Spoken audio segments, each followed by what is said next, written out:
Pengemis kedapatan bawa uang 18 juta saat penertiban. Ternyata hasil pengemis selama 2 tahun.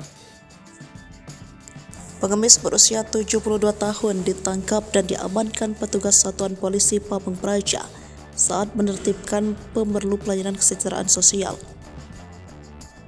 Saat ditangkap, pengemis berusia 72 tahun tersebut kedapatan membawa uang tunai sekitar 18 juta rupiah di kawasan Senayan.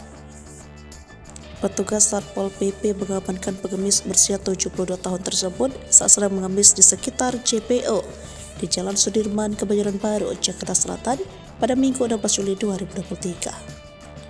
Aksi petugas Satpol PP saat mengamankan pengemis berusia 72 tahun tersebut kini beredar luas di media sosial, salah satunya akun Instagram @merekamjakarta. Tampak dalam video itu pengemis yang mengenakan kaos biru tersebut diamankan petugas saat tengah duduk mengemis di JPO. Terlihat pula di dalam video itu para petugas menghitung uang yang dihasilkan pengemis tersebut. Dilansir dari Tribun Jakarta, Kepala Suku Dinas Sosial Jakarta Selatan, Bernard Tambunan, mengatakan uang tersebut didapatkan pengemis berinisial Y dari hasil mengemis selama 2 tahun.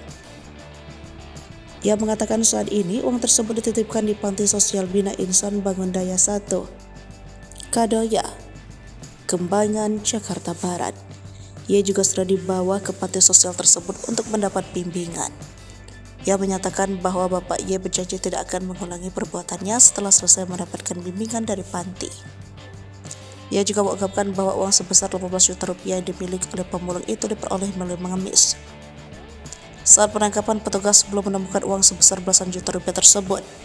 Hal ini karena pemulung tersebut menyembunyikan uangnya di sebuah kain yang dililitkan di sekitar perut. Petugas juga berhasil menemukan uang tunai sebesar belasan juta rupiah tersebut setelah melakukan penggeledahan dan pemeriksaan terhadap Y.